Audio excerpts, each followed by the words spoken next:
Jésus. Nous allons chanter de gloire en gloire. Tu m'emmènes dans les profondeurs de ta sainteté en disposant nos cœurs à être bénis encore par la parole ce soir. Alléluia.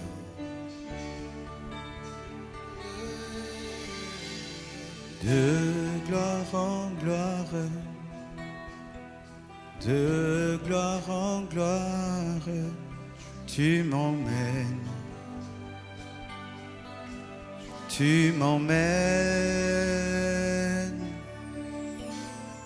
dans les profondeurs de ta sainteté.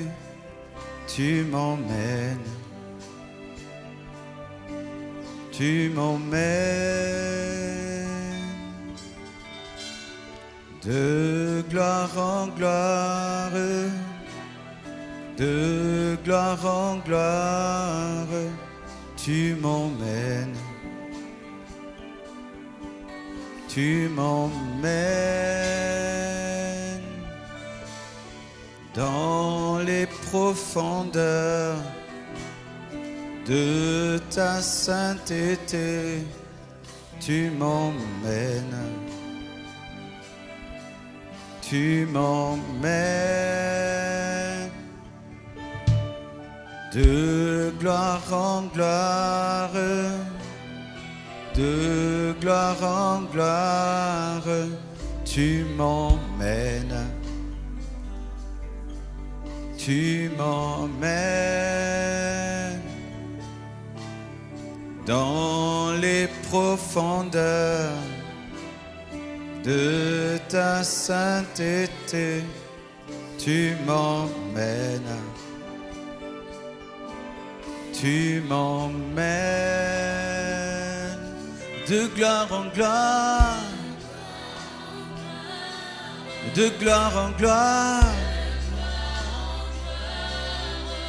Tu m'emmènes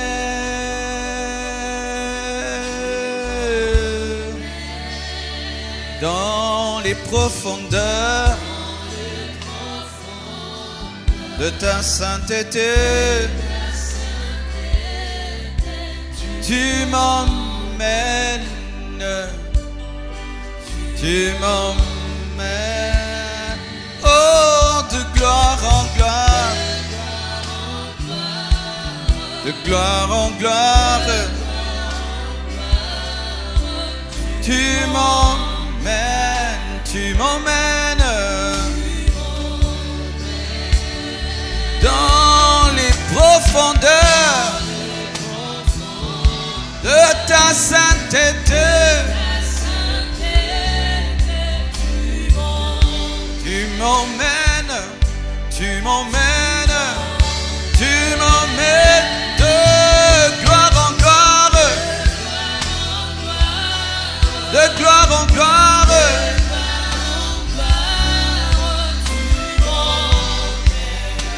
Tu m'emmènes dans les profondeurs de ta sainteté. Tu m'emmènes, tu m'emmènes plus haut, plus haut, plus haut, plus haut, plus haut.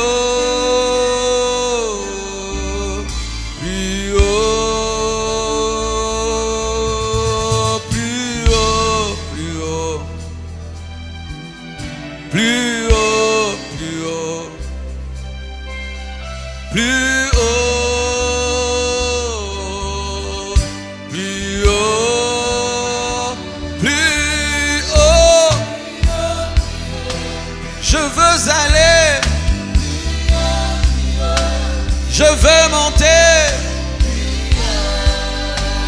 je veux percer. Plus haut, plus haut, plus haut, plus haut, veux monter, je veux aller plus haut. Encore plus haut. Toujours plus haut. Toujours plus haut. Toujours plus haut, plus haut, plus haut. Je veux monter. Je veux aller. Je veux monter. Je veux m'envoler sur les ailes du vent. Je veux m'envoler sur les ailes du vent comme un aigle. Comme un aigle. Je veux nager dans le torrent. Je veux nager dans le torrent comme Ézéchiel. Comme Ézéchiel.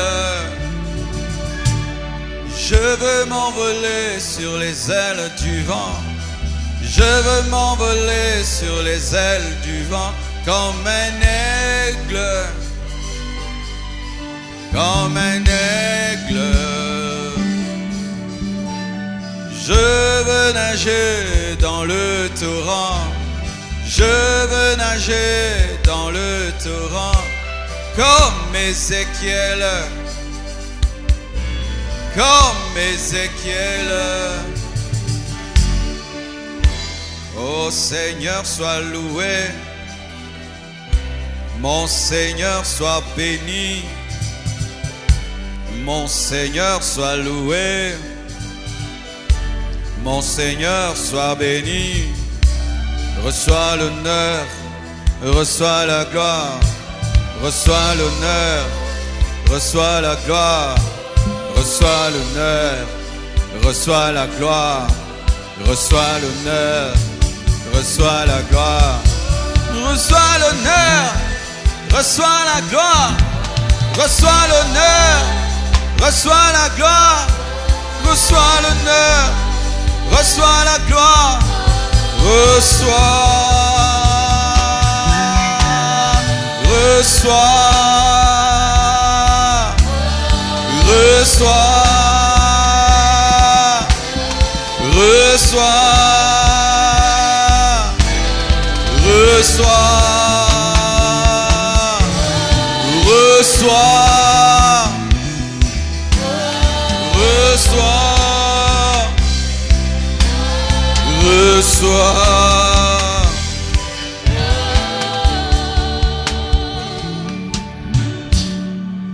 Bénis ta parole, Seigneur, bénis ton peuple nombreux, Seigneur, qui sera édifié par ce message. Et je prie que tu me oignes, que tu m'utilises, Seigneur, afin de parler de ta part, dans la liberté et la profondeur du Saint-Esprit. Je demande, Père, que ton plan et ton but se réalisent et s'accomplissent. Tout pour ta seule et unique gloire. Je t'aime, je t'adore et je veux t'aimer davantage par le Saint-Esprit. J'ai ainsi prié. Amen. Nous acclamons le Seigneur. Et je peux avoir un retour d'image à gauche, s'il vous plaît. Je vous salue au nom de Jésus.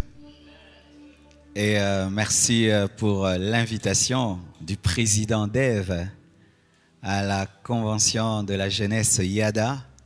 Et que Dieu bénisse la servante de Dieu Joël Kabasele, la servante de Dieu Fifi Bilolo et le pasteur Guilain qui nous ont édifiés.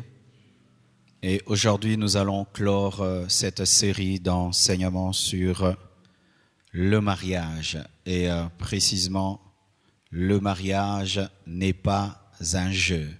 Tu peux dire ça à ton voisin, à ta voisine, ton voisin de gauche, ton voisin de droite, seulement le voisin qui te sourit.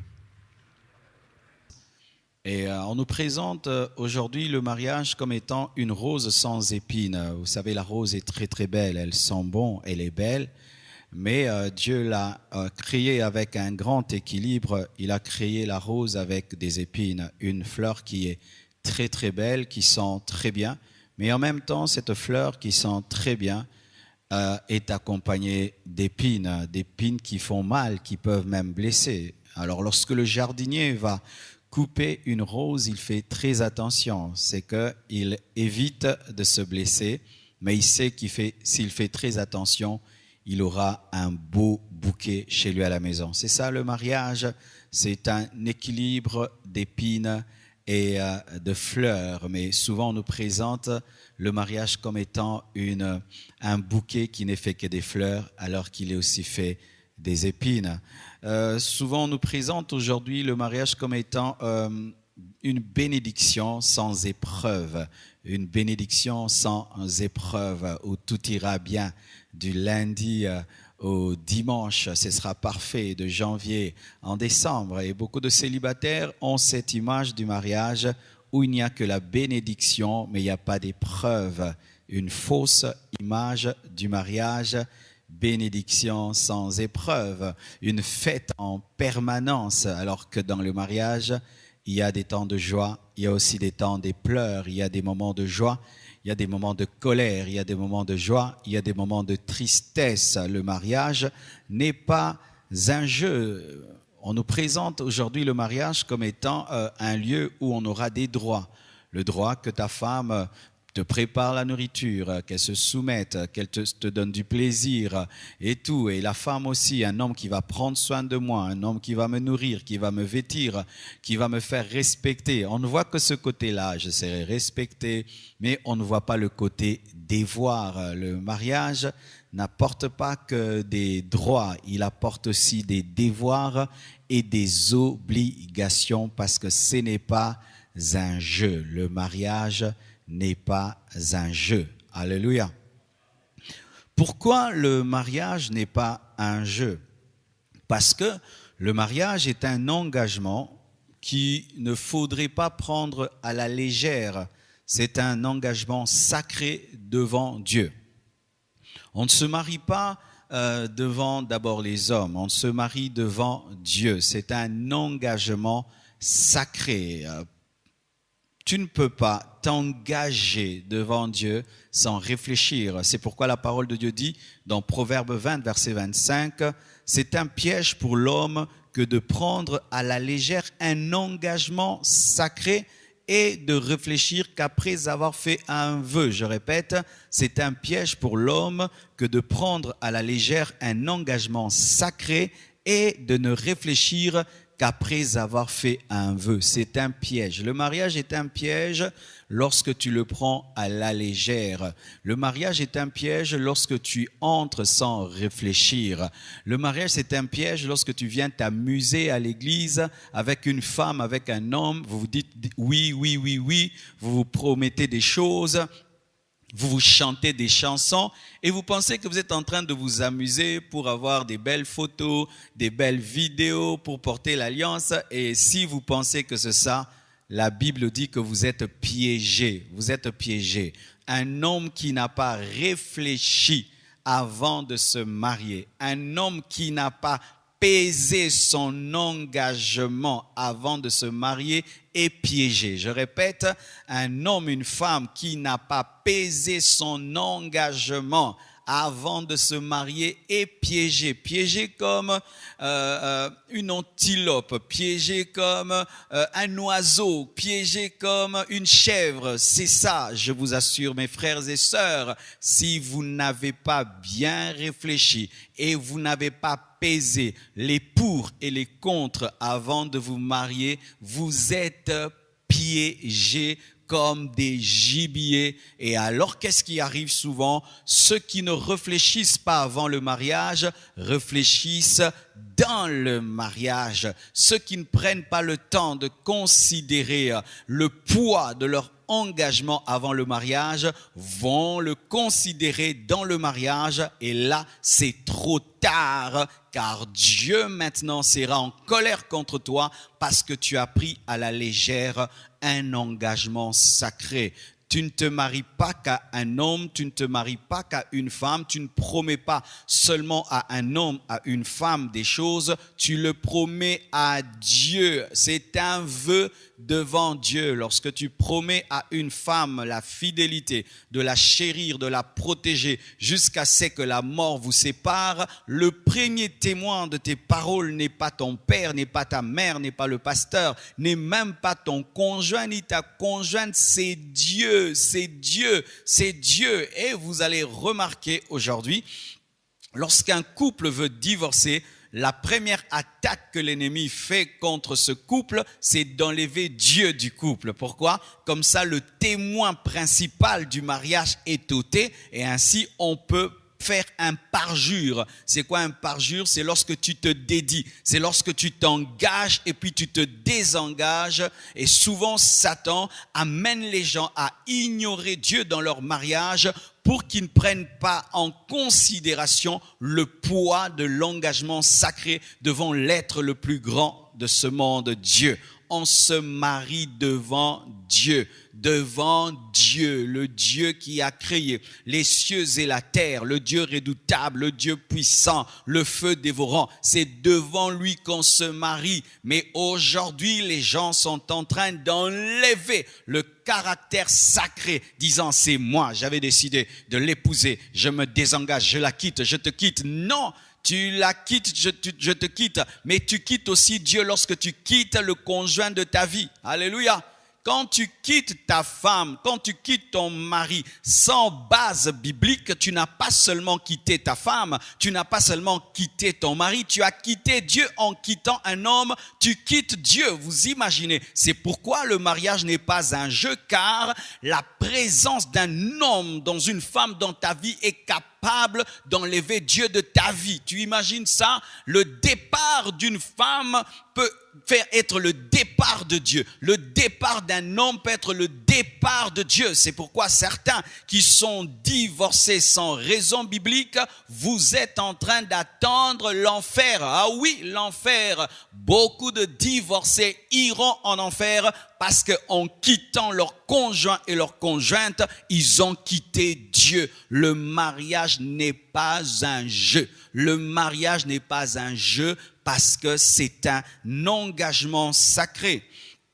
Et encore, pourquoi le mariage n'est pas un jeu? Parce que c'est la première institution divine. La première institution divine n'est pas l'Église. L'Église n'a pas été établie dans Genèse. La première institution divine, ce n'est pas le ministère apostolique ou prophétique. La première institution divine, c'est le mariage. Dans Genèse 1, verset 27 à 28, la Bible dit, Dieu créa l'homme à son image. Il le créa à l'image de Dieu et créa l'homme et la femme. Dieu les bénit et Dieu leur dit, soyez féconds, multipliez. Quand Dieu les a bénis, il a béni leur mariage et il les a déclarés féconds. Dans Genèse 1, la première institution divine sur la terre, c'est le mariage. Et vous savez que les premières choses sont très très importantes. Dieu pouvait établir déjà plein de choses dès Genèse 1, mais la première chose qu'il établit, c'est le mariage. Le mariage n'est pas un jeu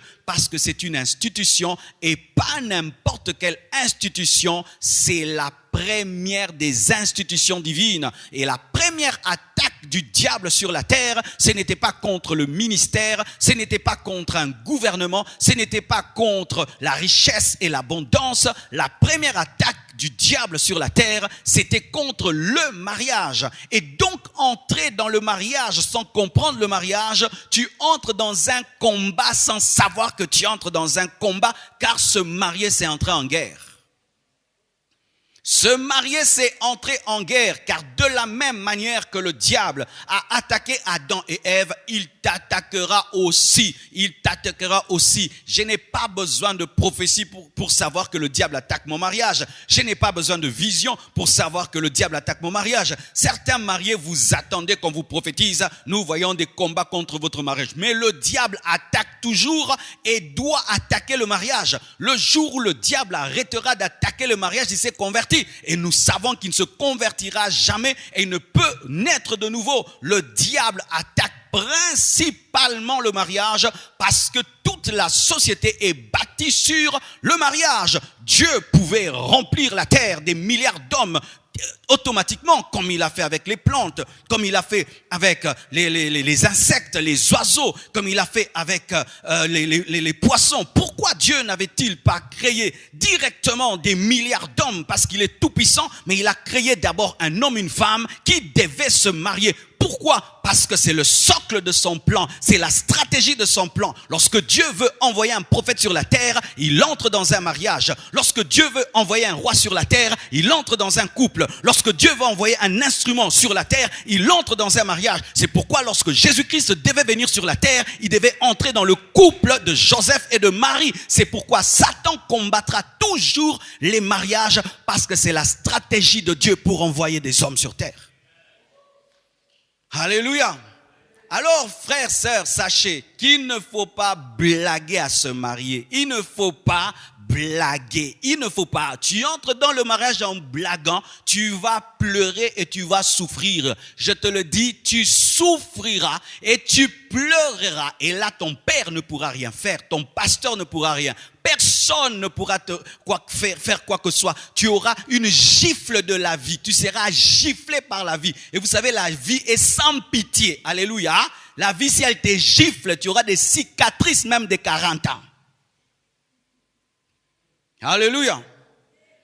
Une autre chose, pourquoi le mariage n'est pas un jeu? Le mariage n'est pas un jeu parce que le mariage réclame une préparation et la prière profonde et la réflexion est pour finir l'observation. Toujours dans Proverbe 20, verset 25, la Bible dit c'est un piège pour l'homme que de prendre à la légère un engagement sacré et de ne réfléchir qu'après avoir fait un vœu. Le mariage réclame la préparation. Vous savez, pour devenir pilote de l'air, il faut faire des heures et des heures d'entraînement. Et au départ, on ne te donne même pas un avion. On te donne un appareil qui ne vole pas et tu fais tout sans voler. On appelle ça comment encore? Un simulateur de vol. Et tu fais beaucoup d'heures rien qu'avec un simulateur.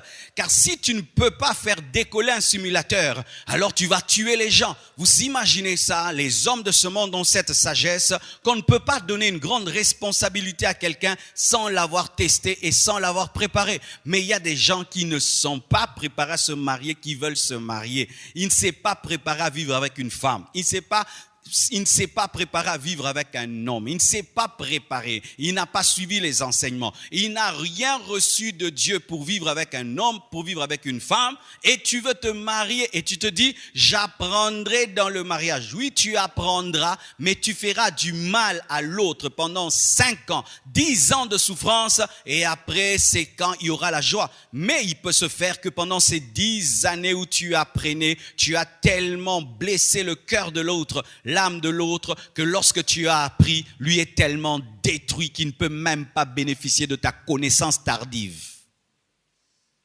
Alléluia. C'est pourquoi nos mamans, on les élevait à temps à vivre avec un homme. Lorsque la grande sœur avait un enfant, on envoyait la petite sœur chez la grande sœur, l'aider pendant un temps, comme ça elle peut voir comment on prend soin d'un enfant. Et nos mamans, on les poussait à la cuisine. Va cuisiner, va cuisiner.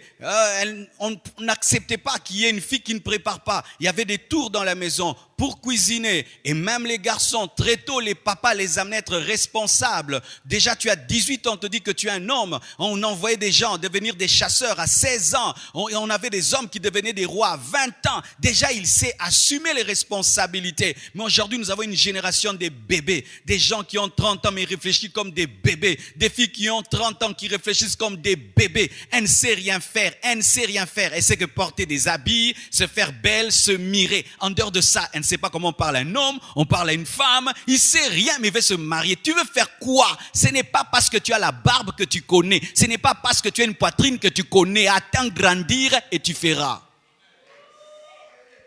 Oh, j'ai grandi. Tu sais quoi? Est-ce que tu t'es préparé à te marier? Et on se prépare aussi financièrement. Tu dois quitter ton père et ta mère pour penser te marier. Mais toi, tu habites chez tes parents, tu penses te marier. Tu vas amener la fille où? Chez toi, à la maison, dans ton ghetto, dans ta petite chambre là qui sent mauvais? On se prépare financièrement avant de se marier. On se prépare physiquement avant de se marier. Lorsque tu penses te marier, tu dois aller voir un médecin pour qu'il te fasse des examens. Amen, hein? Si tu es comestible. Vous avez déjà vu, on met une mangue au marché, on n'a pas testé s'il n'y a pas dedans des insectes. Toi maintenant tu te maries, tu ne te connais pas. Tu ne connais pas si ton corps fonctionne, il ne fonctionne pas. Quelle maladie, combien d'ensemble de maladies tu as, des problèmes que tu as. Maintenant tu vas découvrir dans le mariage que tu es stérile alors que tu pouvais savoir que tu étais stérile avant de te marier. Tu veux devenir une surprise. Oh non, cherche à te connaître toi-même. Connais même ton électrophoreuse. Alléluia. Cherche à connaître ton électrophoreuse. Comme ça, si un homme veut t'épouser, toi, tu sais que tu es déjà AS. Et lui, il vient et il est AS. Tu lui dis, frère, nous aurons des problèmes. Mais tu ne connais même pas. Tu as 30 ans, tu ne connais même pas ton électrophoreuse. Tu connaîtras ton électrophoreuse lorsque le département des couples te demandera de le connaître à ton âge. Alléluia. Tu ne connais même pas ta destinée, tu cherches à connaître ta destinée en ayant épousé la fille d'autrui. C'est quand tu cherches le chemin, c'est comme un taximène qui te prend dans le taxi mais qui ne sait pas où il va et il connaîtra où il va lorsqu'il te prendra dans le taxi. Quelqu'un qui ne sait pas où il va n'emmène personne dans sa barque. On cherche d'abord à connaître sa destination pour embarquer les gens. Mais vous embarquez les gens dans vos vies alors que vous ne savez pas où vous irez. Alors la femme t'épouse pensant qu'elle a épousé un homme d'affaires mais toi tu voulais être à temps plein. Elle se retrouve avec un pasteur alors qu'elle pensait qu'elle a épousé un homme d'affaires. Tu vois le problème? Tu ne savais pas où tu allais. Tu es en train de tâtonner. C'est alors que tu t'engages. Alors qu'il faut savoir avant de t'engager. Préparation. Réflexion. Avant de te marier, il ne faut pas seulement écouter le cœur. Il faut aussi écouter la tête. Les gens spirituels qui parlent trop en langue, ils pensent que lorsqu'on est né de nouveau, on a maintenant l'enlèvement du cerveau. Comme si Dieu, en venant dans la vie des chrétiens, enlève la capacité de réfléchir. Je vais épouser cette fille. Est-ce que j'ai la capacité de la nourrir? Il faut se poser cette question. Est-ce que j'ai la capacité de payer le loyer? Est-ce que j'ai la capacité de payer l'eau? Est-ce que j'ai la capacité de payer la layette? Est-ce que je suis capable, si elle devient grosse, le premier mois du mariage, est-ce que j'ai la capacité de l'amener à l'hôpital sans quémander et demander? As-tu réfléchi sur ça? Si tu n'as pas réfléchi, la vie te corrigera. Elle te frappera. Elle te tapera des gidots et des coups de matraque. Et tu pleureras en secret. Vous m'entendez, hein? Vous m'entendez? Tu ne m'entends pas? Tu m'entendras. Cette prédication te reviendra quand tu pleureras. Le pasteur avait raison. Prépare-toi, réfléchis sur la personne que tu veux épouser. Projette-la dans ton futur et vois si elle sera capable de tenir. Réfléchis sur son comportement, observe-la. On n'épouse pas quelqu'un qu'on n'a pas observé. Alléluia. Même si ton cœur est parti, si tu n'as pas observé, ramène ton cœur dans le cœur. Dis-lui, je ne le connais pas. C'est pourquoi nous, les chrétiens, on ne se marie pas par coup de foudre. On se marie par amour et par observation et prière et réflexion. Le coup de foudre rend aveugle et les aveugles choisissent mal parce qu'ils peuvent penser que c'est du bonbon alors que c'est du savon. Tu peux tomber amoureux d'un piment et l'amour va te faire croire que le piment est sucré.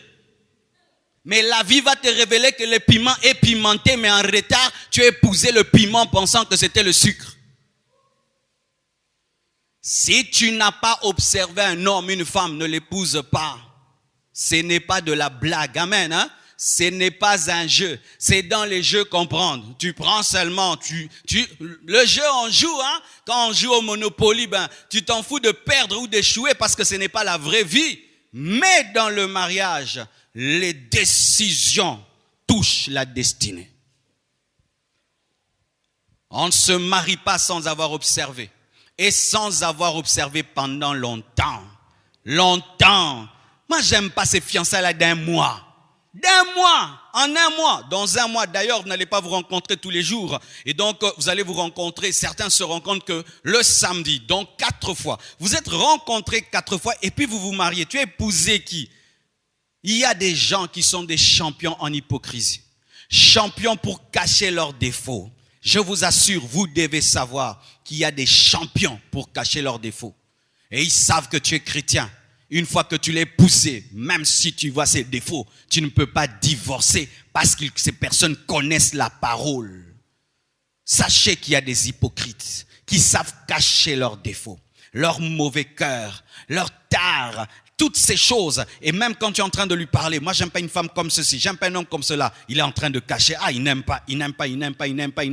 Et pendant 2 mois, il peut jouer à un ange. Et lorsque tu l'épouses, le démon se révèle. Le mariage réclame la préparation, la prière. On ne se marie pas sans avoir prié suffisamment.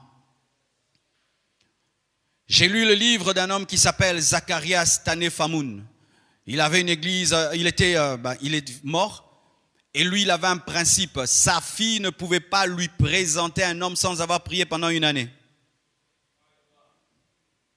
1 année de prière avant de dire à papa, tel veut m'épouser. Vous voyez le sérieux. Mais toi, tu as prié combien de temps pour dire oui? On te demande la main lundi et puis tu dis mardi oui. Oh, il faut que je dise oui très vite de peur qu'il puisse aller ailleurs. Tu manques d'assurance. Tu ne connais pas le Dieu de ta destinée. Dans la destinée, celle qui est à toi est à toi. Celui qui est à toi est à toi.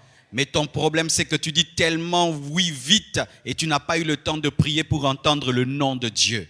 Et lorsqu'on prie, on prie de manière neutre. Tu ne dois pas être subjectif et tu ne dois pas avoir une position où tu as déjà dit oui dans ton cœur et tu vas vers Dieu pour qu'il te dise s'il a dit oui ou non. Non. Lorsque tu vas poser une question à Dieu, tu ne dois pas avoir de position et tu dois te disponibiliser à recevoir un non ou un oui. Mais si déjà tu as déjà dit oui dans ton cœur, tu entendras le oui du diable. Car sachez que lorsque le diable veut détruire une destinée, il imite la voix de Dieu. Et il te parlera comme s'il est le Saint-Esprit et tu vas t'engager pensant que tu écoutais Dieu alors que tu as entendu le diable ou tu as entendu ta propre voix. Faites très attention. Dans le monde des esprits, il y a des esprits qu'on appelle les esprits religieux. Ce sont des esprits qui prophétisent. Ce sont des esprits qui donnent des oracles. Ce sont des esprits qui donnent des visions. Et ils donnent aussi des visions de mariage. Ils donnent aussi des prophéties de mariage. Ils donnent aussi des oracles de mariage. C'est quand tu épouses une personne par prophétie, mais ta vie est détruite après. Tu épouses quelqu'un par une vision, mais ta vie est détruite. Cette vision n'était pas venue de Dieu. Et faites attention, vous qui êtes tout le temps. J'ai vu, j'ai entendu. Après tout ça, après avoir vu, entendu, tu dois être capable d'observer la personne parce que Dieu ne peut pas te donner une pierre lorsque tu demandes du pain. Alléluia. Prier et tu pries jusqu'à te fatiguer. Tu dois vraiment prier. Tant que tu n'as pas sérieusement prié avant de te marier, tu ne prends pas au sérieux le mariage. Le mariage peut détruire ta vie, il peut détruire ta destinée, il peut détruire ta santé, il peut détruire tous tes projets, il peut détruire ton ministère, il peut détruire tes finances, il peut détruire ta joie, ta paix, il peut tout détruire. Et quelque chose qui peut tout détruire dans ta vie, tu pries pendant 2 jours et puis tu dis oui à un homme. Les sœurs, l'homme qui te demande la main a pris le temps de prier avant de te demander la main. Mais les hommes, lorsqu'ils ont prié pendant longtemps avant de demander la main, lorsqu'ils vont vers les femmes, ils leur donnent que 2 jours ou 1 semaine. Lui, il a eu des mois et des mois pour prier, pour t'observer. Mais lorsqu'il vient vers toi, je te donne 1 semaine. Ça, c'est un égoïste spirituel. Alléluia. Autant il a eu tout le temps. Toi aussi, tu dois avoir tout le temps. Alléluia. Donne-moi tout le temps. Il s'agit d'un engagement sérieux. Alléluia. D'un engagement sérieux. Même des fois pour prendre la décision d'étudier quelque part, la décision de voyager quelque part, les gens prennent 1 mois ou 2 mois pour réfléchir. Mais quand il s'agit du mariage, les gens prennent 2 jours, 3 jours. Vous ne prenez pas au sérieux le mariage. Alléluia. Pourquoi le mariage n'est pas un jeu? Parce qu'il n'est pas accompagné que de joie, mais aussi de peine. Vous devez le savoir, mes frères et sœurs. Chers célibataires, le mariage n'est pas accompagné que de joie. Le mariage est aussi accompagné de peine. Je me souviens quand j'ai épousé mon épouse Blanche, nous avons quitté l'hôtel et après l'hôtel, nous rentrons à la maison. Elle tombe gravement malade, La même nuit, je l'amène à l'hôpital. Donc, j'ai quitté la lune de miel directement. Je suis allé à l'hôpital. J'étais au chevet de ma femme. Donc, à peine marié, je me retrouvais à l'hôpital avec ma femme. C'était quoi? Il y a eu des temps de joie, il y a aussi des temps de peine. Donc, Dieu voulait déjà m'équilibrer dès le départ que dans le mariage, il y aura des joies, il y aura des peines. Un enfant naît, quand il naît, on vous dit qu'il est malade. Et vous devez être là pendant 1 mois. Vous allez à l'hôpital. Docteur, comment ça va? Docteur, comment ça va? Docteur, comment ça va? Docteur, comment ça va? Docteur, comment ça va? Et ta femme est enceinte. Le jour, elle doit accoucher. Et puis, on vient te dire, il faut la césarienne. Et c'est toi qui dois décider qu'il faut une césarienne. Ça, c'est aussi les peines du mariage. Vous qui regardez que des films avec des violons, avec des pianos. Oh, il y a aussi l'accouchement. L'accouchement, on nous amène les bébés ici, hein. Ah, on va bénir le bébé. Si on vous raconte l'histoire de la naissance, comment l'homme est en train de faire les 100 pas dans le couloir de l'hôpital, tu attends. Certaines femmes, elles vont à l'hôpital 2 jours, 3 jours, elles n'accouchent pas. Dave, toi-même, tu sais. Elles n'accouchent pas. Et tu te sens comme responsable. Tu ne dors pas. Il n'y a même pas moyen de rentrer à la maison. Et tu dors sur une chaise en attendant qu'elle accouche. Et les médecins viennent tout le temps te demander, donne ceci, donne cela, donne ceci, donne cela. Et des fois, certains, ils sont arrivés, on lui dit, entre la mère et l'enfant, tu dois choisir qui doit vivre. Si tu es un enfant, n'entre pas dans ces choses. Tu vas commencer à pleurer. Tu vas commencer à pleurer. En français, je suis un enfant qui t'a poussé. Alléluia. Le mariage n'est pas seulement accompagné de joie, il est aussi accompagné de peines. Des peines. Et tu peux tout faire. Il y a des peines qu'on n'évite jamais. Jamais. Jamais. Un enfant qui va à l'école et puis il échoue. C'est une peine, n'est-ce pas? Tu vas à l'école, premier de la classe, c'est tel. Deuxième de la classe, tel. Troisième, ton enfant dernier. C'est la peine. Alléluia. La peine d'éduquer un enfant, d'éduquer une fille, de la protéger des hommes bizarres. La peine. Et nous voyons cela. Lorsqu'Adam était tout seul, tout allait bien. Lorsqu'il épouse Ève, il doit subir l'influence de Ève. Et Ève lui amène des problèmes, lui amène le fruit défendu.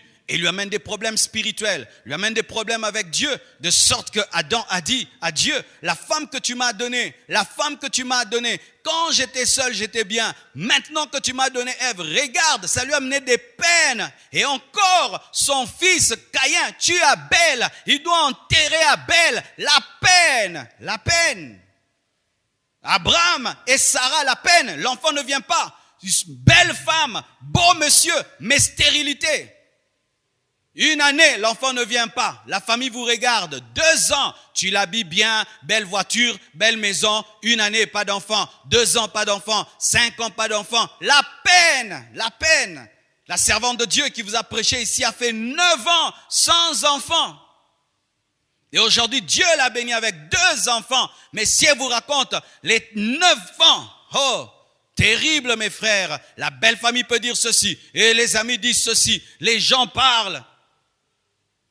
Isaac et Rebecca aussi, la stérilité. Jacob et Rachel, stérilité. Il fallait prier pour que les enfants puissent venir. Et là encore, Jacob et Léa. Léa aime Jacob, mais Jacob ne l'aime pas. Ou tu aimes beaucoup ta femme, elle ne t'aime pas beaucoup. Tu aimes beaucoup ton mari, lui ne t'aime pas beaucoup. Toi tu l'aimes à 100 à l'heure, lui t'aime à 20 à l'heure. Il y a cela aussi parce que dans chaque mariage, il y a toujours un qui aime l'autre plus. Et celui qui aime beaucoup, c'est celui qui souffre plus dans le mariage. Ce sont des réalités qui arrivent. La réalité de la vie, c'est cela. Le mariage n'est pas accompagné que de joie, il est aussi accompagné de peine. Même Jésus-Christ, il souffre avec l'Église. Oui. Jésus-Christ souffre avec l'Église. Avant de nous épouser, il était à la gloire de Dieu le Père. Il était là dans la paix. Maintenant, il nous a épousés, il est devenu intercesseur.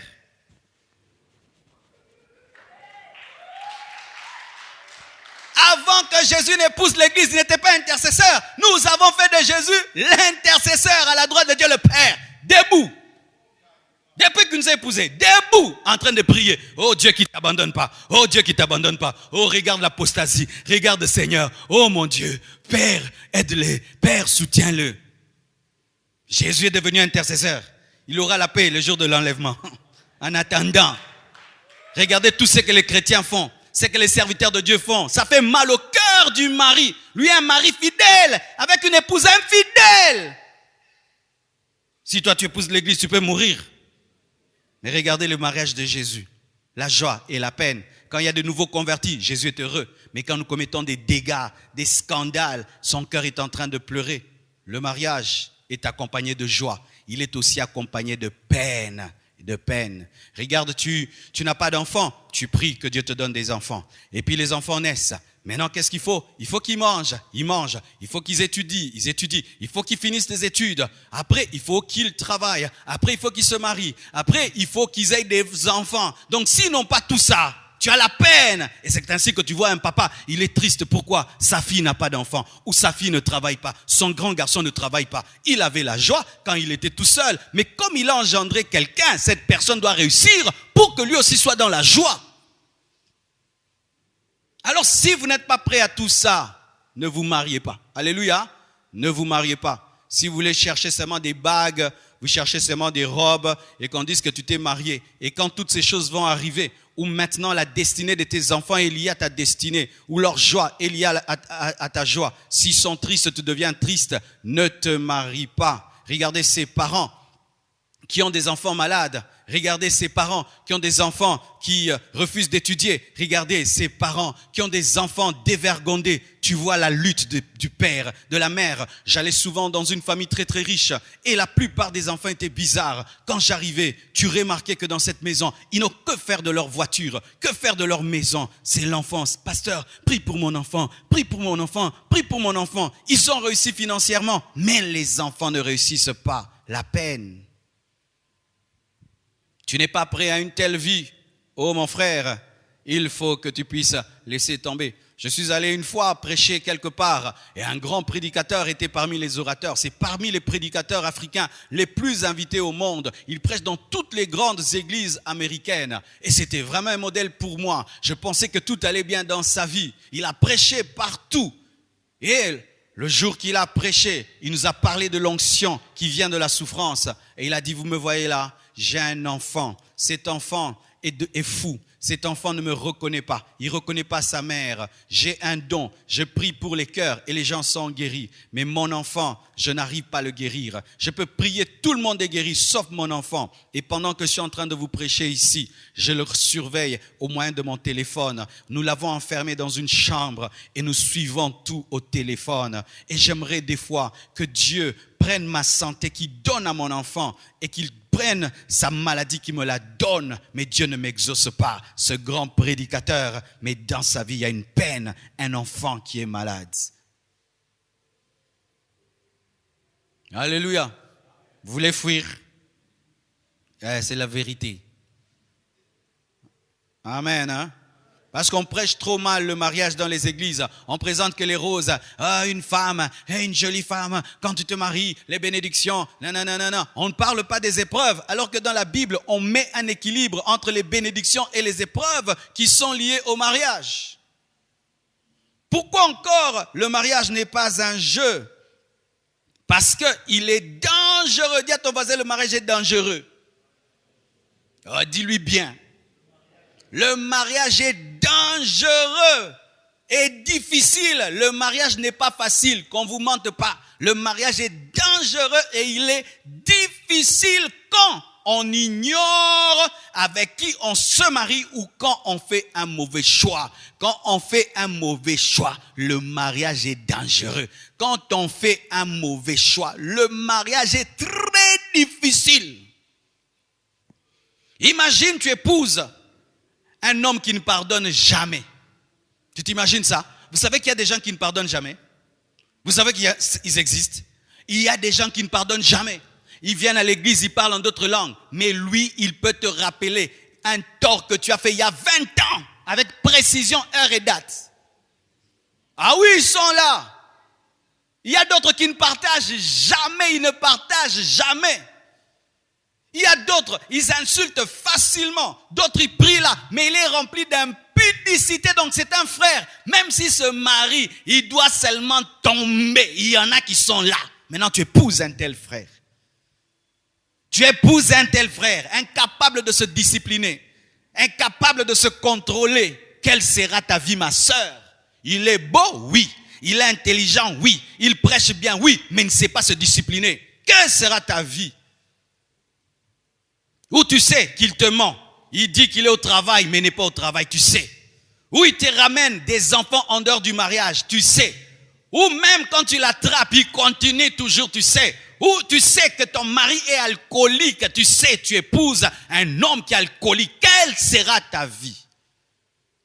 Un homme irresponsable, il n'aime pas travailler, il n'aime pas chercher, il ne fait que se plaindre. Oh le gouvernement, oh les sauts de moutons, oh les 5 chantiers, oh les 10 chantiers. Lui il sait que parler des politiques, mais il ne cherche pas l'argent. Vous mourrez de faim, lui ne fait que lire les journaux. Il y a des hommes pareils. Et si tu penses qu'il n'y en a pas, tu te trompes. Il y a des femmes très impolies. Il y a des femmes insoumises. Tu parles, elles parlent. Tu gifles, elles te giflent. Oh, mes frères, vous ne savez pas? Tu la chasses, elle ne part pas. Elle te dit, c'est à toi de partir, moi je reste ici. Oh, tu ne sais pas ça? Tu appelles ta famille, elle insulte toute ta famille. Et puis elle tape ta maman. Vous en connaissez pas? Oh, elle est jolie, elle est belle. Oui, elle est jolie, elle est belle. Est-ce que tu as testé son éducation? Elle te manque déjà du respect dans le fiançailles. Elle va te manquer du respect dans le mariage. Elle te manque du respect déjà devant tes parents. Elle va manquer même du respect à tes parents. Le mariage est dangereux quand tu épouses une mauvaise personne. Le mariage est dangereux lorsque tu ne sais pas avec qui tu te maries. Le mariage est dangereux quand tu ne sais pas qui t'accompagne dans cette grande lutte. Le mariage est dangereux lorsque tu prends à la légère les critères de la personne qui doit t'accompagner, ou tu as des critères superficiels. Il doit parler bien français. Toi, tu épouses le français, mais on peut t'insulter en français, on peut te tromper en français, on peut te faire pleurer en français, même en anglais. Oh non, pourquoi tu épouses cette fille-là? Quand il porte la robe, waouh, ça lui va. Toi, tu épouses la taille. Hey, elle va te tailler. Elle va te tailler avec la taille. Et tu sais, quand une femme est belle, si elle te fait du mal, tu ne verras plus sa beauté. Dans le mariage, ce qui est bizarre, c'est que quel que soit le niveau de la beauté de ta femme, tu te rends compte qu'en soi, ce que tu recherches, c'est son caractère.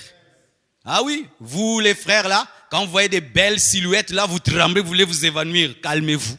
Du calme.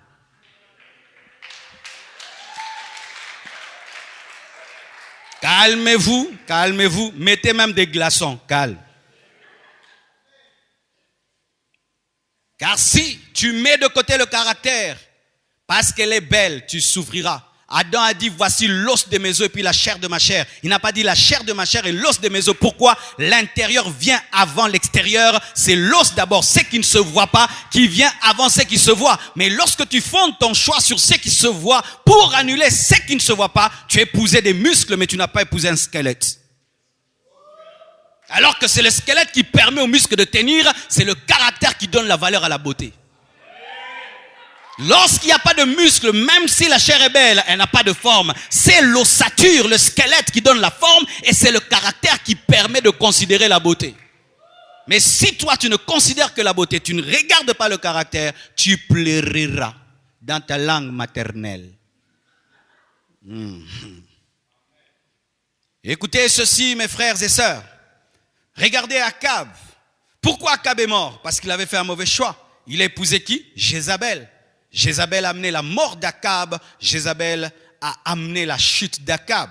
Regardez encore Salomon. Pourquoi Salomon a dévié? À cause des femmes qu'il avait épousées. C'est le mariage qui a détruit la vie de Salomon. C'est le mariage qui a détruit la vie d'Akab.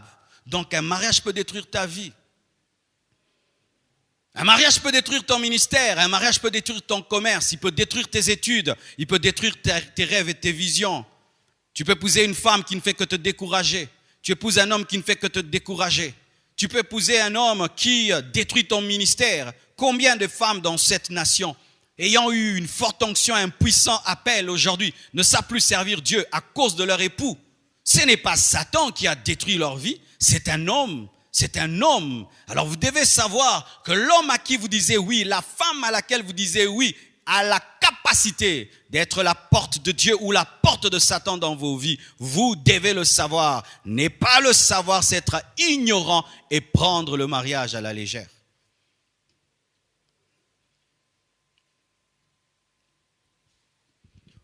Le mariage, pourquoi il n'est pas un jeu? Parce que Dieu prend très au sérieux le mariage. La première personne qui prend le mariage au sérieux, ce n'est pas ton père, ce n'est pas ta mère, ce n'est pas le pasteur, ce n'est pas ta femme, ce n'est pas ton mari, c'est Dieu lui-même. Dieu prend très au sérieux le mariage. Même si vous êtes mariés, vous deux, avec un seul homme de Dieu, il n'y avait personne. Quand vous engagez de vous marier, c'est pour la vie. Vous savez, j'ai déjà béni un mariage sur Skype. J'ai un fils que j'ai connu à Paris. Et puis, on a vraiment tissé des grandes relations et Dieu l'a envoyé dans les îles de la Réunion. Et là-bas, il ne connaissait pas de pasteur et il a rencontré une réunionnaise là-bas et ils se sont mariés.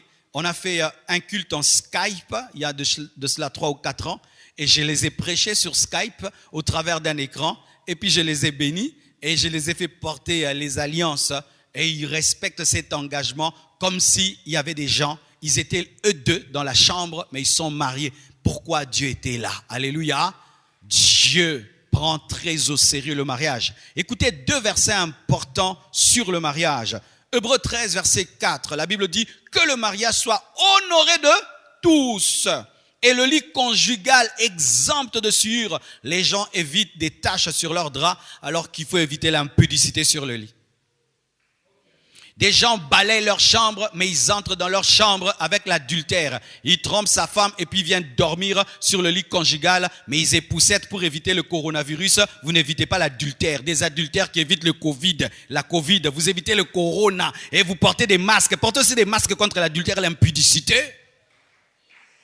S'il est sérieux que vous prenez vraiment contre la Covid, vous le prenez contre l'impudicité et l'adultère, il y aurait l'onction, la puissance sur cette terre. Vous voyez comment vous respectez ce petit virus qui tue le corps, mais considérez le péché qui tue l'âme.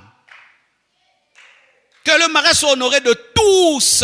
Tu dois honorer ton propre mariage, tu dois honorer ta femme, tu dois honorer ton mari. Tu ne peux pas parler à ton mari n'importe comment, à ta femme n'importe comment. Tu ne dois pas mépriser ton mariage et tu dois protéger ton mariage de toutes les personnes qui n'honorent pas ton mariage. Tu n'honores pas mon mariage, tu vas me trouver sur ton chemin. Qui que tu sois, parce que la Bible dit honorer de tous. Ton père doit honorer ton mariage, ta mère doit honorer ton mariage, ton pasteur doit honorer ton mariage. Dans cette église, lorsque seulement une jeune sœur est mariée, il y a une autre manière de la traiter. Nous devons respecter que maintenant, cette jeune sœur est mariée. Ça te dit, pasteur, je dois rentrer à la maison parce que mes enfants m'attendent, mon mari m'attend. Maman, il faut partir. Pourquoi? Il faut honorer le mariage. Mais si déjà toi-même, tu n'honores pas ton mariage, personne ne va honorer ton mariage. Si toi-même, tu méprises ton mari, personne ne va honorer ton mari. Si toi-même, tu méprises ta femme, personne ne va honorer ta femme. Beaucoup de conjoints ne sont pas respectés parce que leur propre conjoint ne les honore pas.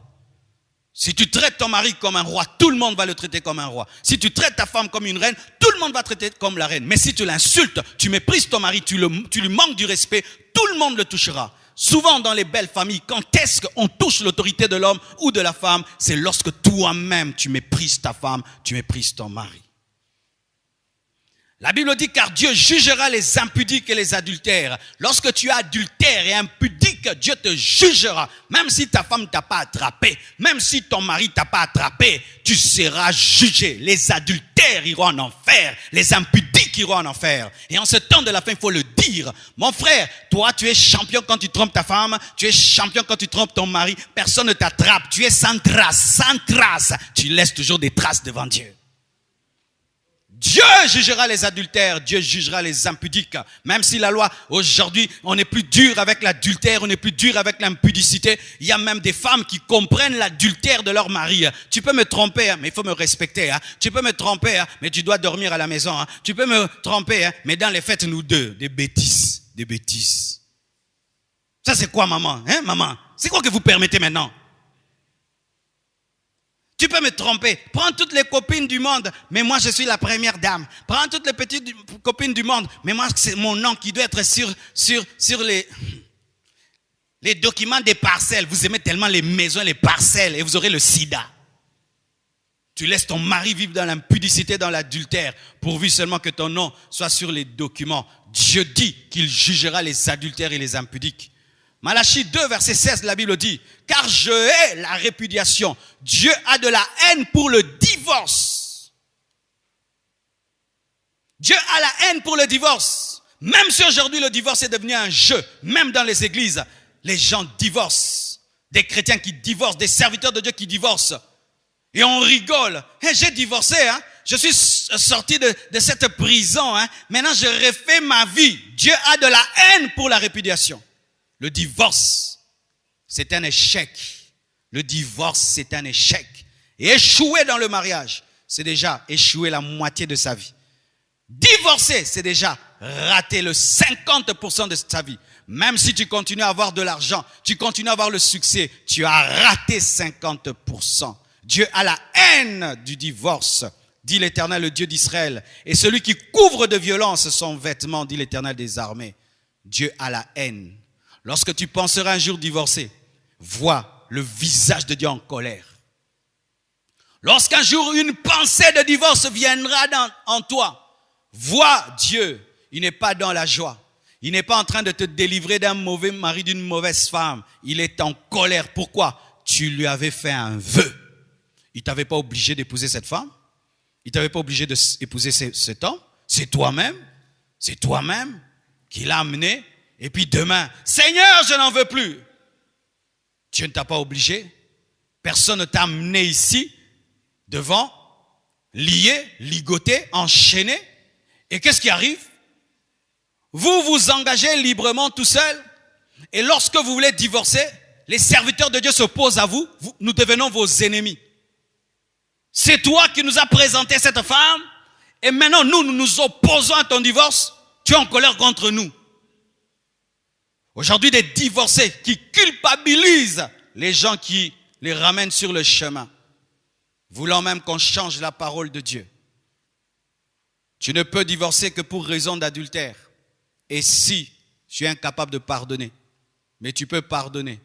Et les femmes d'ailleurs pardonnent l'adultère et nous devons acclamer pour elles. Tu ne peux divorcer que si ta vie est en danger. L'autre veut te tuer. Pas en pensée, il y a vraiment des preuves qui veut t'éliminer. Là, tu en sors pour sauver ta vie. Tu ne peux divorcer que si l'autre ne supporte pas ta foi. Il te quitte et il se marie. Et tu es libre, dit la parole de Dieu. Mais dire que non, je ne le sens plus, depuis que je l'ai épousé, ma vie ne va plus bien, depuis que je l'ai épousé, tout est bloqué, son caractère, son comportement, ma famille ne l'aime pas, tout. Non, tu restes avec ta femme, tu restes avec ton mari. Pourquoi le mariage n'est pas un jeu? Parce qu'il engendre des droits, mais aussi des devoirs et des responsabilités. 1 Timothée 5, verset 8 nous donne l'un des versets les plus sérieux de la Bible. Si quelqu'un n'a pas soin des siens, et principalement de ceux de sa famille, il a renié la foi et il est pire qu'un infidèle. Je répète, si quelqu'un ne prend pas soin de ses enfants, de sa femme, de son mari, il a renié la foi et il est pire qu'un païen. Lorsque tu te maries, il y a des responsabilités. Tu dois prendre soin de tes enfants. Tu dois prendre soin de ta femme. Tu dois la vêtir, tu dois la nourrir. Tu dois payer le loyer. Tu dois les envoyer à l'école. Tu dois prendre soin d'eux. Tu dois te soucier d'eux. Tu dois te sacrifier. Toi qui es égoïste, tu ne prends soin de personne. Toute ta vie, c'est toi. Et c'est toi. T'habiller toi, te nourrir toi. Quand tu te maries, avant de manger, ta femme doit manger. Avant de t'habiller, tes enfants doivent s'habiller. Avant de porter des belles choses, tes enfants doivent les porter. C'est quand vous voyez un homme, il quitte la maison, il ne laisse rien, mais il va manger dans un restaurant à côté du travail. Il est habillé très cher, sa femme est en néant. Habillé très cher, belle voiture, ses enfants vont à pied. Pire qu'un infidèle, un païen, un irresponsable. Tu as des voitures, tes enfants vont à pied. Tu as des voitures, ta femme marche à pied. Tu es bien habillé, bien parfumé, des beaux téléphones. Mais regarde le téléphone de ta femme. Regarde les habits de tes enfants. Tu manges dans des hôtels très chers et tu laisses le pondou et le riz à la maison. Un irresponsable.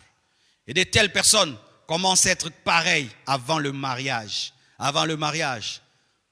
On discerne l'égoïsme d'un homme avant le mariage. Dans des toutes petites choses. Toutes petites choses.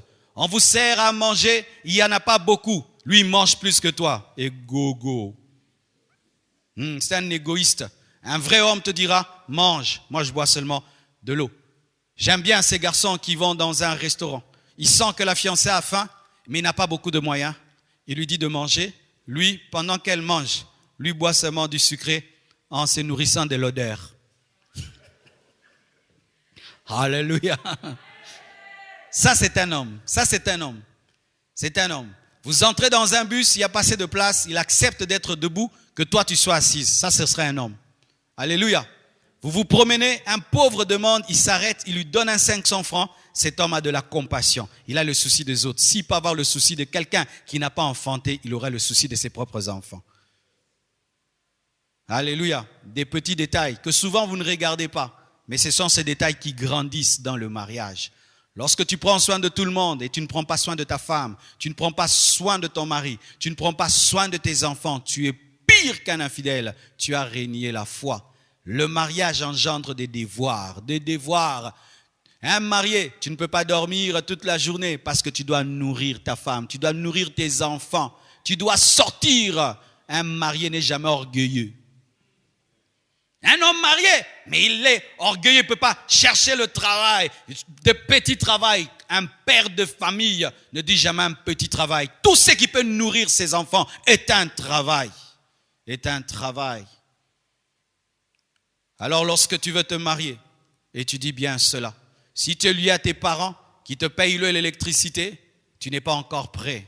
Quelqu'un qui est prêt à se marier, il va assumer ses propres responsabilités, payer lui-même l'eau, l'électricité, s'habiller lui-même. Car beaucoup des fils de papa n'arrivent pas à se marier parce qu'ils ont peur d'assumer des responsabilités. Ils veulent le plaisir qu'amène le mariage, mais ils n'aiment pas payer la maison. Ils veulent le plaisir qu'amène le mariage, mais ils ne veulent pas vêtir la femme. Ils veulent le plaisir qu'amène le mariage, mais ils ne veulent pas se soumettre à un homme et à demander la permission à un homme, mais ils veulent le plaisir qu'amène le mariage. Il n'y a pas de rose sans épines. Il n'y a pas de mariage sans responsabilité. Et il n'y a pas de droit sans devoir. Et d'ailleurs, ce sont les devoirs qui donnent des droits.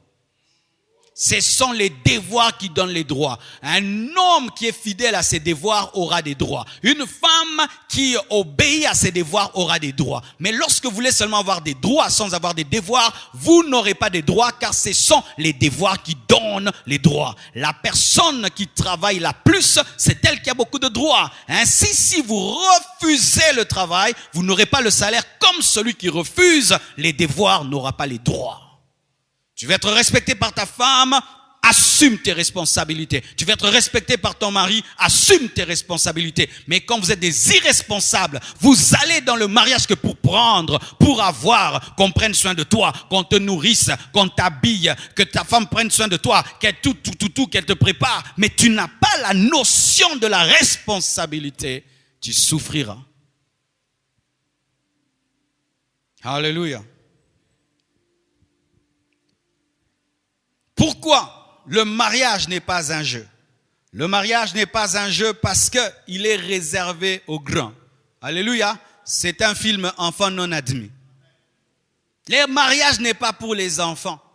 Lorsque tu regardes ta télévision et tu vois là-bas on a dit pas pour les enfants, du coup tu dis les enfants partez. Et même toi-même tu es chrétien, tu dis ce film je ne regarde pas parce qu'il y aura des choses bizarres. Sachez aussi que le mariage, ce n'est pas pour les immatures. À 4 niveaux. Si tu es immature dans ton corps, tu ne peux pas te marier. Ton corps doit être mûr pour se marier. Parce que dans le mariage, il y a les enfants qui doivent venir et ton corps doit être mûr pour cela. C'est qu'il y a un âge pour se marier. Les enfants dans le corps, peuvent pas se marier. Il faut atteindre une maturité sexuelle pour se marier. Mais pas seulement une maturité physique, il faut aussi une maturité psychique, psychologique. Tu dois avoir les nerfs solides. Hein? Alléluia. Tu dois avoir les nerfs solides. C'est-à-dire que ton intellect, ta manière de penser, de réfléchir doit grandir pour te marier. Tu dois aussi avoir la maturité spirituelle parce que il faut la sagesse de Dieu pour gérer une femme, gérer un homme, gérer des enfants, gérer un foyer. Si tu n'as pas la maturité spirituelle, tu détruiras de tes propres mains ton mariage comme un insensé. Et il faut avoir la maturité sociale, financière, c'est-à-dire que tu dois être indépendant de tes parents, indépendant de tes amis, indépendant de tes relations sur le plan financier et matériel pour te marier. Tant que tu es dépendant financièrement, dépendant matériellement de qui que ce soit, tu ne peux pas te marier parce que ce sera le mariage de ton père, le mariage de tes amis. Ce ne sera pas ton mariage. Chaque fois que tu auras des problèmes financiers, tu vas courir vers ton père, courir vers tes amis et ce sont eux qui vont porter ta responsabilité. C'est pourquoi, remarquez, Jésus-Christ pouvait commencer son ministère à l'âge de 12 ans. Il a commencé son ministère à l'âge de 30 ans et c'est à 33 ans qu'il a donné la dot. Alléluia. C'est à 33 ans que Jésus-Christ a donné la dot pour épouser l'église. C'était immature. Adam et Ève n'étaient pas des enfants parce que Dieu leur a dit soyez féconds. Et qui sont féconds? Ce sont des adultes. Alléluia. Ce n'étaient pas des enfants. Et lorsque Isaac devait se marier, Abraham qui était vieux a pris Éléazar qui était le plus vieux pour choisir une femme. Pourquoi? Il faut de la maturité pour choisir. Le mariage n'est pas pour les enfants. Tu peux avoir la maturité physique, mais spirituellement tu es immature, ne te marie pas. Tu peux avoir la maturité physique, mais psychiquement tu es un enfant, ne te marie pas. Tu peux avoir la maturité spirituelle, mais financièrement tu n'es pas autonome, ne te marie pas. Ce n'est pas parce que tu parles en langue, que tu connais la parole, les écritures, que tu dois te marier, parce qu'il faut payer l'eau, l'électricité. Ce n'est pas avec des feuilles de la Bible, mais c'est avec un salaire. Lorsque ces maturités ne sont pas mises ensemble, il y a toujours un déséquilibre. Il faudrait que ton corps soit mûr. Il faudrait que ton psychique soit mûr. Il faudrait que ton esprit soit mûr. Il faudrait que socialement tu sois indépendant. Je ne parle pas d'être riche. Non, je ne parle pas d'être riche. Souvent les gens me comprennent mal. Moi-même, je ne me suis pas marié en étant riche. J'avais le strict minimum pour payer ma maison, manger, payer l'eau et l'électricité. Je n'étais pas riche. Je ne peux pas dire qu'il faut être riche pour se marier, mais il faut être indépendant. Alléluia. Être indépendant. Capable toi-même de te nourrir au moins une fois par jour. Capable toi-même de t'amener à l'hôpital. Capable toi-même de régler tes problèmes financiers. Sinon, tu vas devenir un mendiant dans le mariage.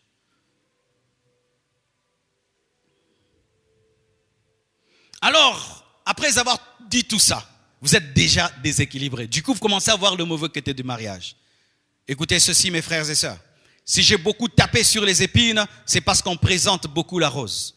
Mais la vérité, la voici, c'est que dans le mariage, il y a beaucoup de joie, mais il y a aussi beaucoup d'épreuves. Il y a beaucoup de paix, mais aussi beaucoup de combats. Il y a beaucoup de bénédictions, mais aussi beaucoup de luttes. Il y a beaucoup de droits, mais aussi beaucoup de devoirs. En soi, le mariage, il faut être équilibré.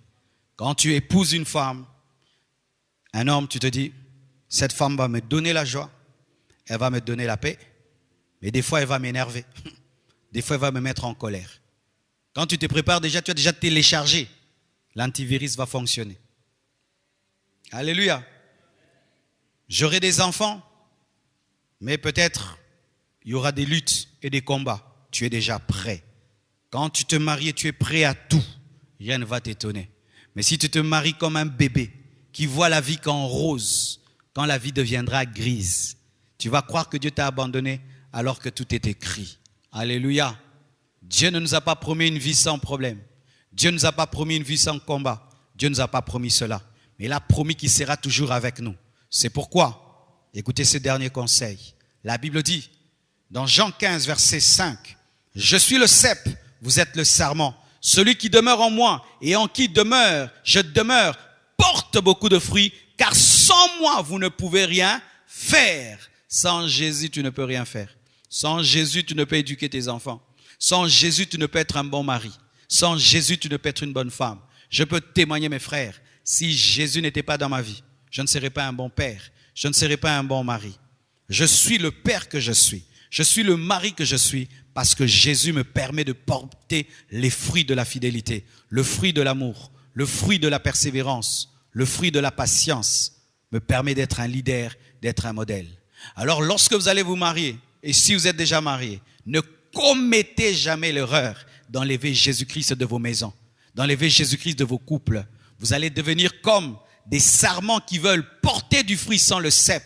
Si tu vas faire l'effort, je veux aimer ma femme, tu n'arrives pas. Je veux aimer mon mari, tu n'arrives pas. Je veux aimer mes enfants, tu n'arrives pas. Je veux être fidèle, tu n'arrives pas. Je veux être soumise, tu n'arrives pas. Je veux être une bonne mère, tu n'arrives pas. Pourquoi? Parce que tu es déconnecté du cep et tu ne peux porter du fruit. La bonne volonté ne suffit pas pour être un bon mari. La bonne volonté ne suffit pas pour être une bonne femme. Ces hommes que vous voyez là, en train d'être des mauvais pères et des mauvais maris, ont voulu être des bons pères, mais ils n'ont pas la force. Ces femmes que vous voyez là, qui font pleurer leur mari, ont voulu être des bonnes femmes, mais n'ont pas la capacité. Jésus doit être au centre de vos couples. Dommage. Nous remarquons des gens quand ils se marient. Tu vois, tout son zèle est fini. C'est comme si pour eux, le terminus c'est quoi? Le mariage. Avant le mariage, zélé. Une fois seulement qu'ils se marient, on ne prie plus. On ne jeûne plus. On ne va plus à l'église. On est là, mon mari, mes enfants, mon mari. Dieu te prendra Isaac sans te le demander. Quand tu te sépares de Dieu parce que tu as trouvé une femme, Dieu fera que cette femme te maltraite. Quand tu abandonnes Jésus parce que tu as trouvé un mari, Dieu fera que cet homme te maltraite afin que tu te souviennes que lui seul est la source du parfait bonheur. Sans le cep, il n'y a pas de fruit sur le sarment. Sans Jésus, vous ne pouvez rien. Le mariage est très sérieux. Que Dieu vous comble de ses grâces. Merci beaucoup. Prions le Seigneur. Prions. Car tu es Dieu. Seigneur, tu fais des miracles. Nul n'est comparable à toi. Nul n'est comparable à toi, car tu es Dieu. Seigneur, tu fais des miracles. Nul n'est comparable à toi. Nul n'est comparable à toi, car tu es Dieu.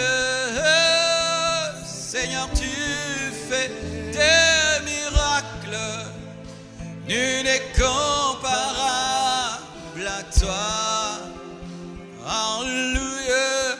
Nul n'est comparable, car tu es Seigneur. Seigneur, tu fais des miracles. Nul n'est comparable à toi. Nul n'est comparable, car tu es Dieu, Seigneur, Seigneur, nul n'est comparable à toi. Oh, oh, oh,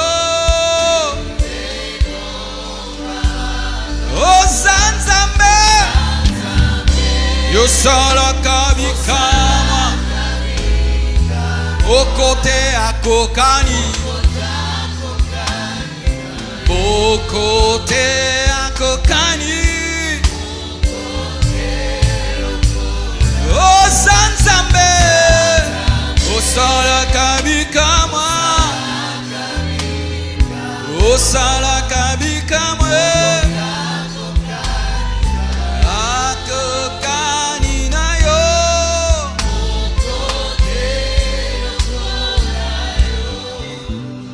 Père, je prie que ton peuple comprenne que le mariage n'est pas un jeu. Je prie, Seigneur, que tu ouvres les yeux de chacun de nous pour que nous puissions comprendre la portée de cette parole, la portée de ce message. Tu es le cep, nous sommes les serments, et sans toi nous ne pouvons porter des fruits. Nous venons à nouveau nous connecter à toi, Jésus, pour être des bons maris et des bonnes épouses. Seigneur Dieu, bénis tous les célibataires qui vont suivre ce message et tous les mariés, afin que nous comprenions tous que le mariage n'est pas un jeu. Entre dans la vie de cet homme qui t'appelle, de cette femme qui t'appelle, qui n'a pas la force mais qui a la volonté. Entre dans sa vie. Deviens son Seigneur et son Sauveur personnel. Oh Dieu, je demande des changements et des transformations par la puissance de ton esprit. Père, que le diable ne vole pas ce message, qu'il aille et qu'il bouleverse les vies. Au nom de Jésus-Christ, j'ai ainsi prié. Amen. Que Dieu vous bénisse abondamment.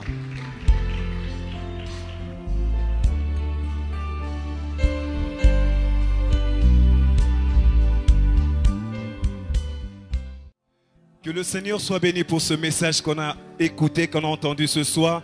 Nous espérons que par la grâce de Dieu, vous avez aussi été bénis partout dans le monde en écoutant ce message. Jésus-Christ, s'adressant à ses disciples, a pu dire: vous êtes heureux, vous qui entendez ces choses, pourvu que vous puissiez le mettre en pratique. Nous vous disons merci pour vous qui avez suivi dès le premier jour jusqu'à la fin aujourd'hui cette convention. Que le Seigneur vous bénisse de partout dans le monde. Alors, comme communiqué, nous confirmons que les débuts de 30 matins, c'est pour ce 15 août. Le samedi 15 août, nous aurons à débuter le 30 matins de prière qui ira du 15 août au 13 septembre. Prière de pouvoir noter ça dans vos carnets. Le Seigneur ne manquera de pouvoir nous bénir pendant ces moments.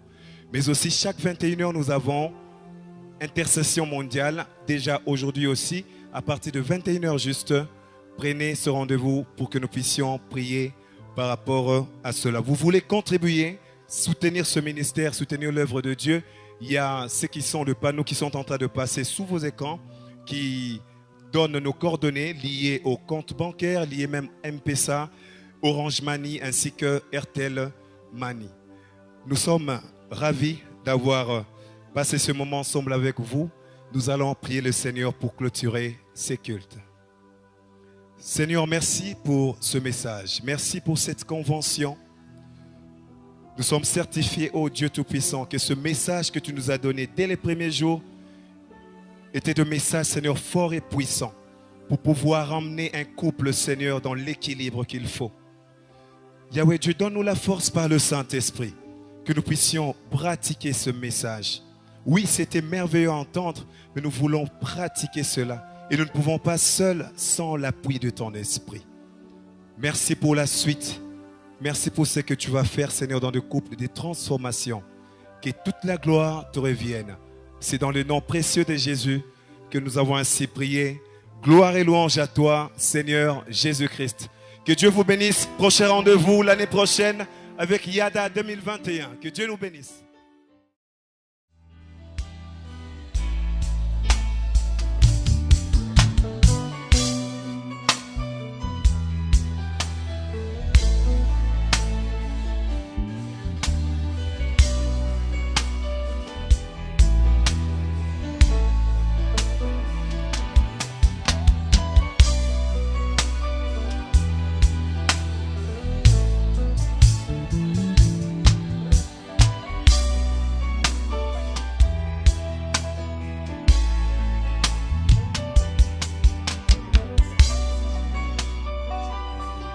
Je pousserai des cris de joie pour lui.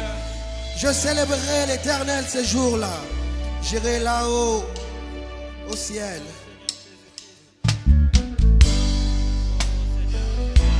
Oh, oh, oh,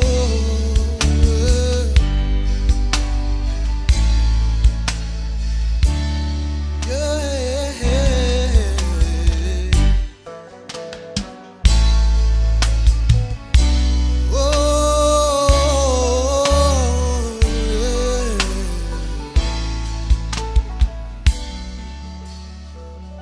Parfois je te sens et parfois non. Il m'arrive d'entendre et deux fois non. Oh.